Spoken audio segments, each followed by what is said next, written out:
when you play the young guys feel that they have to perform, especially when the older guys are there watching. You know what I mean? Like if you're sitting there and you're a young guy playing, he feels like he has to perform. I would have made sure they were there.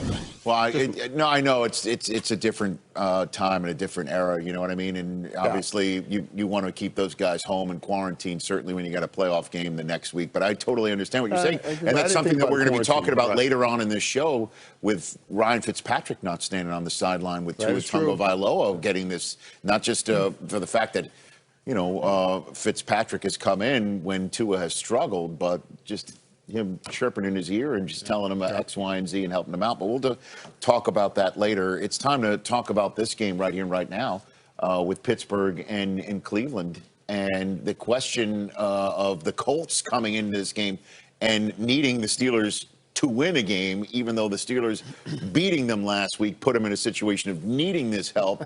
And the Steelers, did they figure everything out against the Colts last week, or are there still questions for you, Steve? Questions all over the place still. I mean, they had a great second half. They won that game. That's a quality win against the Colts. Now, that's a good football team. So, they're down 24-7, and we know that Ben likes to throw the ball quickly. They forget about the run game. They only ran for 22 yards again. All right. But by desperation, by need, when you're down 24-7 in the third quarter, you better sling it. Well, they did, and they did very well.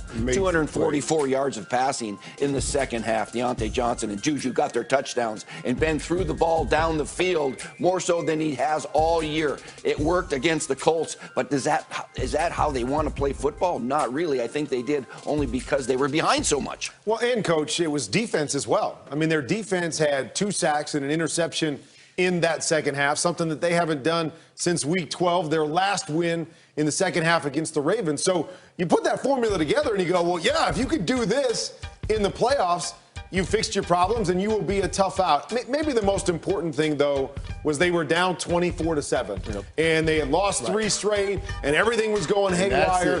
They settled in. They made plays in the second half. They did what they had to do, and they found a way against a good football team to get a win. And so maybe that's why you sit this week. Hey, man, we're coming off a great second half. We're coming off a performance where we go, hey, we can overcome and we can do anything and we can beat a playoff-type team. I like what they did in the second half. I'm not convinced that all their issues are gone, but I love the last thing we saw on tape was some good Pittsburgh Steelers. And neither are they. They're not convinced that the problems are gone. But Coach is being smart in this sense that he's taking this opportunity to say, this was the last taste that we will leave in your mouth, that you came back, that everybody made plays. We won the game the way we wanted to win the game, the way we've been trying to win games all year, throwing the ball up the football, and we threw up the football field. Juju Smith-Schuster showed up. He did not dance on the logo.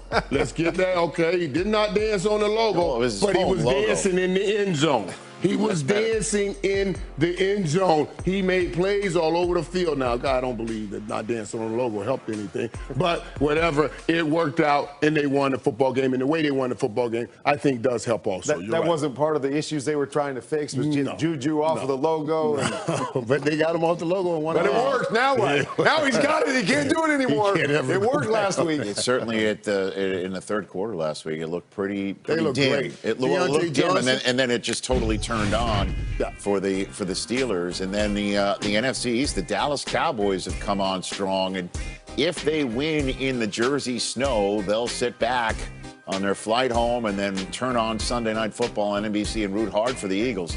If Washington, 2 days of triple headers, and we'll get you started each of those days at 9 a.m. Eastern with NFL Game Day Morning right here on NFL Network. Only one seed is cemented entering Week 17, and that is the 1 seed in the American Football Conference. That belongs to the defending Super Bowl champion Kansas City Chiefs, who are going to be resting some key starters today, giving them half a month off, essentially, which is a rarity in the NFL. So let's take things to Ian Rappaport right now and walk us through what's going on right there and others. Well, for Rich, the most important thing for the Kansas City Chiefs is you're not going to see Patrick Mahomes. No risk for Kansas City, as you mentioned, with everything locked up. So instead of Mahomes, it's going to be Chad Henne, the backup, making his first start since 2014.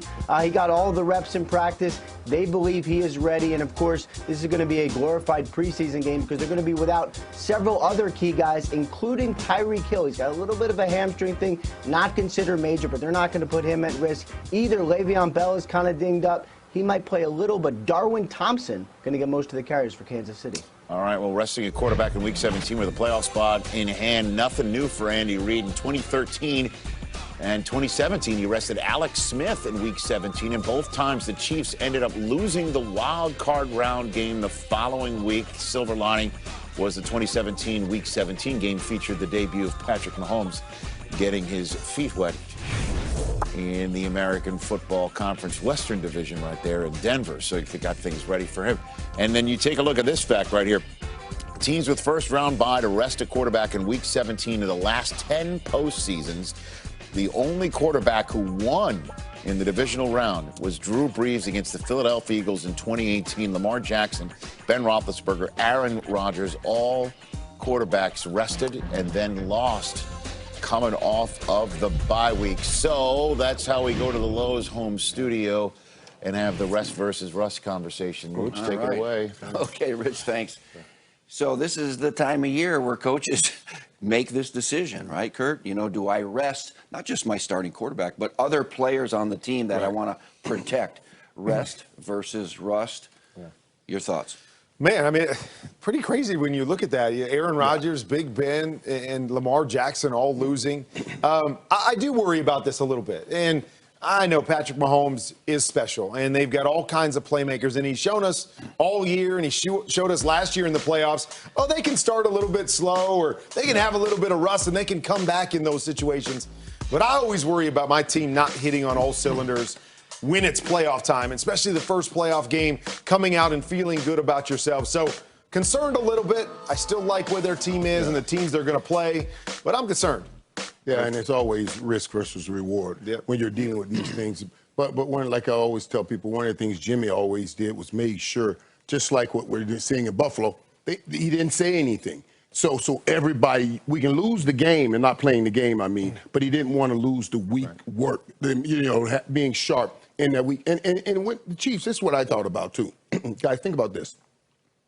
They were playing last season. They won the Super Bowl. Mm-hmm. Then they jumped right into an off season of COVID. I mean, where have they had a mental break? Right. They jump right back into this kind of a season dealing with COVID. You've seen Andy Reid coming up with all these crazy plays he's designing, all this crazy stuff he's doing. I think this is just trying to give them a mental break during the season, having fun, keeping things light. I think this break will be great for them from that sense. I think you make a great point, too, Coach. I don't know how you did it, but we prepared, and we would start this Week 17 game in some of the years that we had the bye, where it was kind of like, let's start, we'll play just a little bit, but you go through your entire routine, you get into the game and you're focused, and then we take you out and we give you that rest. Yeah. That's how I would prefer it, too, because the only thing that guarantees that you will be healthy when you play a playoff game is if you don't play the game before. That's the only thing. And I don't much believe in the rust thing unless a guy has been hurt and he can't throw, or he's got broken ribs or whatever, and you come back because you're a little under-practiced. But like we're talking about, if you practice, and Patrick Mahomes will practice, and Ben will practice, the rust, I think being fresh and healthy is way more important than taking a chance on being a little rusty in the beginning. So especially that group knows what he's doing over here.